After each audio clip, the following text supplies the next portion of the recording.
আমাদের সঙ্গে রয়েছেন রাজ্য শিক্ষামন্ত্রী ব্রাত্য বসু।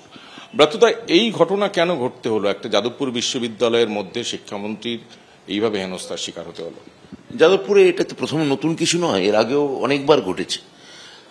আমার এই মুহূর্তের ক্যাবিনেট সহকর্মী বাবুল সুপ্রিয়, তিনি একবার যখন গেছিলেন যাদবপুরে, তার সঙ্গে এরকম করা হয়েছে। অনেকের সঙ্গেই যাদবপুরের এটা বারবার করা হয়েছে। যাদবপুরটা প্রায় একটা মুক্তাঞ্চলে পরিণত করতে যাওয়ার চেষ্টা করা হয়েছে। আমি কালকে পুরোটাই আমি ধৈর্য ধরে অপেক্ষা করেছিলাম এবং আমি চেয়েছিলাম যে ওরা ডেপুটেশনটা জমা দিক, যেটা আমি আপনার সঙ্গে প্রারম্ভিক সাংবাদিক বৈঠকে আমি বললাম, কিন্তু ওরা সেটা দিতে রাজি হলো না। এরা, আমি চিনি না ওদের, প্রায় 30-40 জনের একটা গ্যাং ছিল, 40-50 জনের মতো। ওরা বলছিল সবার সঙ্গে বসে একসঙ্গে ডেপুটেশন নিতে হবে। এসএফআই দিয়েছিল, আমি নিয়েছিলাম। এসএফআই প্রথমে দিতে চাইনি।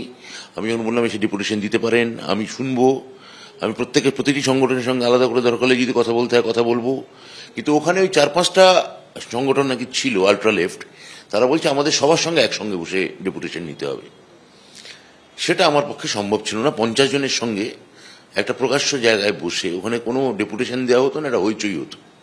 আমি বিকাশ ভবনে আলাদা ডেট দিতে চাইলাম, ভিসিও বললেন যে ভিসি সেখানে থাকবেন এবং আলাদা ডেট করা যেতে পারে, আলাদা তারিখ। কিন্তু ওরা ওই মুহূর্তে ওরা কোনো ডেপুটেশন অবস্থা দেওয়া ছিল না। ওরা একটা হুলিগানিজমই চাইছিল, ওরা একটা প্রভোগ করতে চাইছিল, হয়তো শারীরিকভাবে হেনস্থা করতে চাইছিল। এবং যেভাবে টানা অধ্যাপকদের মেরে গেছে, এতজন অধ্যাপক আহত হয়েছেন, সেটা খুব দুর্ভাগ্যজনক। মানে ছাত্র হয়ে অধ্যাপককে মারছে, এটা আমার গাড়িতে একটি ছাত্র আহত হয়েছে, সেটা দুঃখের, অবশ্যই দুঃখের। কিন্তু এতগুলো অধ্যাপককে শারীরিকভাবে হেনস্থা করা, সেটা কোন রুচি বা কোন সংস্কৃতি থেকে আসছে, এবং বিনা প্ররোচনায় তাদের মারতে শুরু করা হচ্ছে, এটা এটা এটা যাদবপুরে কি করে হতে পারছে? এটা আপনার প্রশ্ন সত্যি আমাকেও খুব মানে বিস্মিত, আপনার মতো আমিও বিস্মিত। এবং মানে আমি এটা নিয়ে আমি সত্যি কথা বলতে অসুবিধা হচ্ছে যে এইখানে তাহলে এই জায়গায় এসে এইখানকার ছাত্র সমাজের এক অংশ এই জায়গায় পৌঁছেছে। একটা বড় অংশ আছে আমার ধারণা যে কালকের ঘটনার পর থেকে তৃণমূল কংগ্রেসকেই, মমতা বন্দ্যোপাধ্যায়কেই সাপোর্ট করবেন, যারা কোনো রাজনীতিও হয়তো করতে চান না, পড়াশোনাই করতে চান, ভালো ফল করতে চান। পড়ুয়াদের পক্ষেও এটা খুব বিপজ্জনক, যারা ওখানে নিয়মিত পড়াশোনা করতে চাইছেন। এর আগে বাবুল সুপ্রিয়, অনেক বিরোধী দল, হোস্টেলে র্যাগিংয়ের ঘটনা, ছাত্র মৃত্যু, র্যাগিং, এই যে টানা, এবং কালকে শেষ গতকালের আমাদের অধ্যাপকদের উপর এইরকম হেনস্থা, এটা বর্বরচিত, এইটুকু বলতে পারি।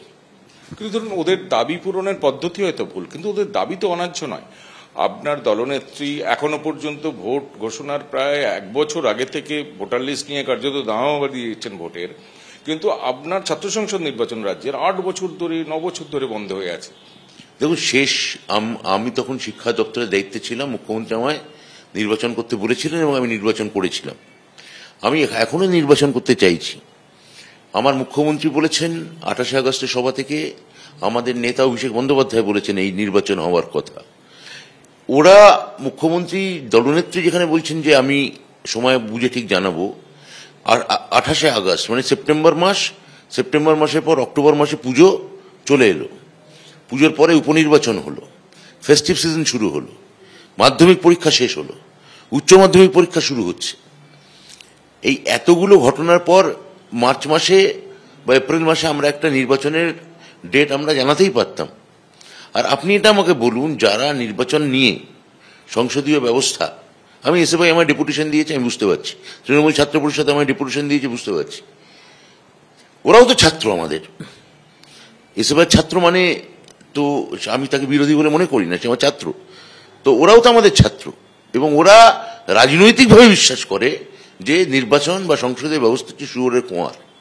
তা নির্বাচন নিয়ে ওদের এতই যখন বক্তব্য, আমি যখন আলাদা বিকাশ ভবনে তারিখ দিতে চাইলাম যে একটা ট্রাইপার্টাইট মিটিং, উপাচার্য আমার সামনে বললেন যে আমি মন্ত্রীকে বলছি আমরা একসঙ্গে একটা আলাদা মিটিং করব। সেটা ওরা রাজি হচ্ছেন না। তখন আমি যখন বললাম যে এখানে ডেপুটেশন দিন, সেটা তো ওরা রাজি হলেন না। তাহলে নির্বাচনের তারিখ জানতে চাওয়া এটা উদ্দেশ্য ছিল না গোলমাল পাকাতে চাওয়া? একটা যে যাদবপুর যে আমরা সন্ত্রাস করব এবং কেউ বুড়ো আঙুল দেখিয়ে করব না, কেউ টুস্কি মেরে করব, কেউ কিছু আটকাতে পারবে না, এই বার্তা দেওয়াটা লক্ষ্য ছিল। আপনি বলছেন মার্চ এপ্রিলেই ঘোষণাটা হতে পারে ছাত্র সেটা আমি মার্চে হবে না এপ্রিলে হবে আমি এই মুহূর্তে বলতে পারবো না। বিশেষত কালকের ঘটনার পর আমি মুখ্যমন্ত্রীর সঙ্গে আরেকবার কথা বলবো, এইটুকু বলতে পারি আপনাকে।